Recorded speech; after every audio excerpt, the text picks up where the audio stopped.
Okay, continuing on with this series, the Chicago Blackhawks this year weren't expected to be in this position by many, but they were expected to be in this position by some.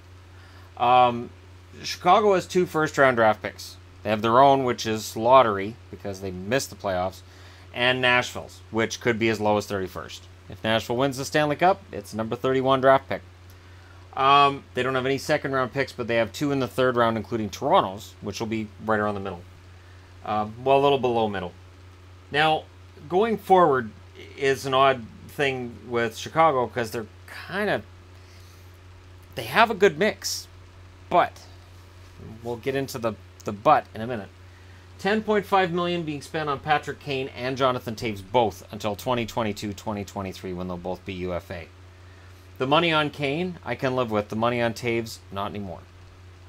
And I know it's an unpopular opinion. You look back, I said last summer I thought if Chicago really wanted to fix what was going on and why they got eliminated in the first round, I would trade Jonathan Toews. I think Toews would bring you back a pretty darn good return because he's still relatively young. A team somewhere is going to offer you probably multiple first-round picks and a young player, at least something that'll get you on your feet, and it frees up $10 million under the cap because that's where Chicago's going to have an issue. $21 million being spent on 2 guys. And considering one of them is Jonathan Toews, Toews is no longer in the Selke conversation. You can't just say, well, he's great defensively, that makes up for it, because it doesn't. Brandon Saad was brought back in favor of him over Panarin because they wanted more cap flexibility. Saad, $6 million till 2020-2021. Artem Anisimov, $4.55 million, also until 2020-2021. Duclair is a restricted free agent with arbitration. I don't think they got out of Duclair what they'd expected, which means they don't have to pay him what he wants. Duclair made $1.2 million this year. I think that's probably roughly what he'll get in arbitration this year. I don't think it'll get to that point. I think Chicago's going to say, here's what we're offering, about the same as you got last year, and I think Duclair, if he's smart, will say, all right, and I'll take it. Schmaltz, $925K. He's up next summer. Sakura, $925K. He's up next summer as well. Patrick Sharp retired, which frees up space for another young kid. Yurko, restricted free agent with arbitration rights. DeBrincat, $778K until 2019-2020. So if you want to find something that takes the sting out of that $10.5 million for each guy, it's all these guys on entry-level contracts.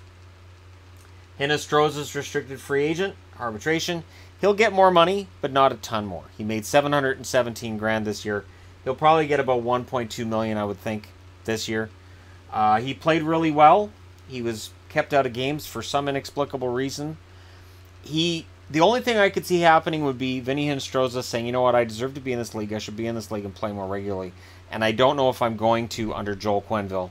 And then see him end up with a team like Florida or Vegas. Imagine Vegas. Vegas is going to be the threat now. Watch him go to Vegas.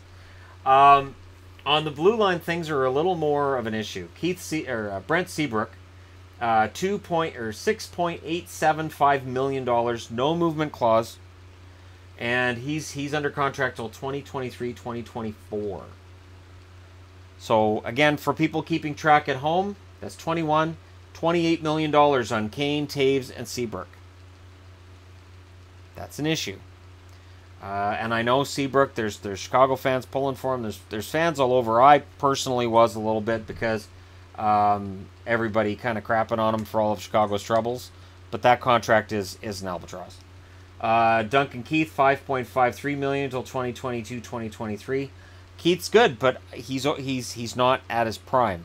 So now you're paying guys prime money who are past their prime. Connor Murphy, underwhelmed. At $3.85 million, he really underwhelmed. And he's on that contract until 2021-2022.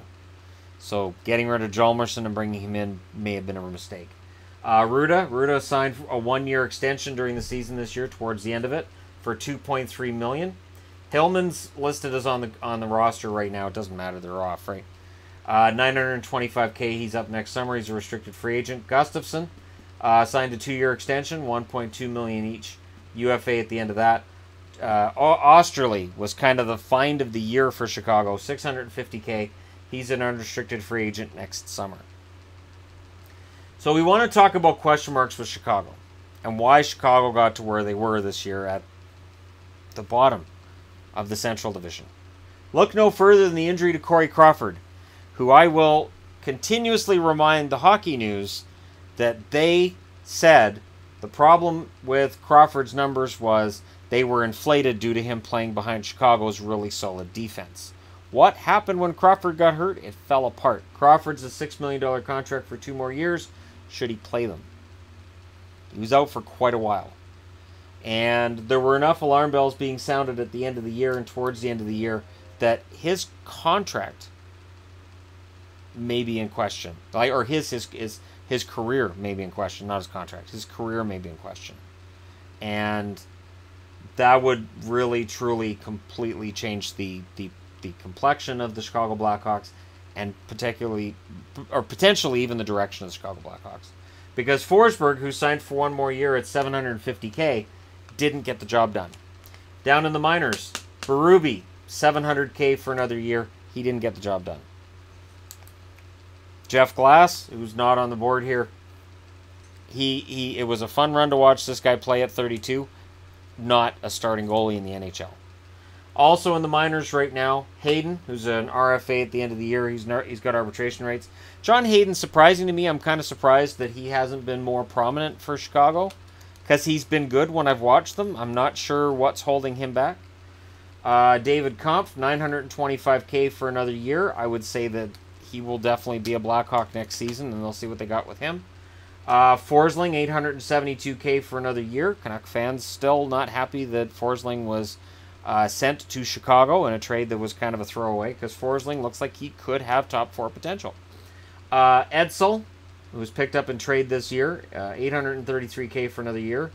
Highmore, I'm keeping an eye on Highmore because I kind of picked him out a few months ago, and he had a decent debut with the team and played well down the stretch for Chicago. We'll see what he does next year. And as I mentioned, Berube before in the goaltending. The issue for me with Chicago is this. As I said, you've got too much money tied up in guys who are probably past their prime. Kane, I don't consider to be past his prime. I think Kane's in his prime. Taves, I think his best days are behind him because he was fantastic, and I don't think you can play that much hockey, go through that much, and necessarily come out on the other side as good as you were going in. Seabrook has definitely lost a step. I think Duncan Keith has lost a step as well. He's no longer a Norris-level defenseman. So, who's the heir apparent on the blue line? Is it Osterley? Is there an heir apparent on that blue line? Is it going to be Forsberg, or is it going to be Forsling? Who's going to be taking that over? And up front, it's much the same thing. So unless they're going to do offense by committee, I wonder who's taking things over. Again, if they found a taker for Taves' contract, it would help them out. So right now, with where the Blackhawks are, if it's an $80 million cap next year, right now they'd have $12.4 million in space, with Duclair, Yurko, Hinostroza, all set to be re-signed. Yurko probably walks.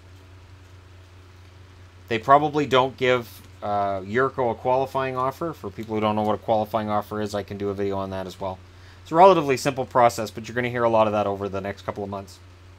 But basically, you're just saying, I could keep his rights, but I'm just going to let him walk, is what I'm saying. I think that could happen with Yurko. But there isn't really enough cap space there unless they move somebody out for them to bring somebody in who's going to fix this while Patrick Kane is still in his prime. Because once a player gets out of his prime and once a team slows down, there's a problem. And my issue is, while I like some of these young, hardworking players, and DeBrincat definitely has the talent, who is that next face of the franchise? Is it going to be DeBrincat? Or is it going to be somebody that they pick up in this year's draft? Or is it going to be somebody who's not on the board? And I don't use the board as like the end-all, be-all of these are the top prospects. I just use this as sort of, these are the most likely right now to probably be in on the roster next year. These are the most interesting names to me. But you guys can let me know what you think in the comment section below, because the Hawks, they got swept last year in the first round, and this year they missed the playoffs. They could be headed for bottom feeder status if they don't find a way to right this ship next year. Now, here's the thing. If Chicago does fall further in the standings, if Chicago did somehow end up being at the bottom, and if they got the #1 draft pick and they picked up Hughes, that would not be the worst thing to happen to this franchise.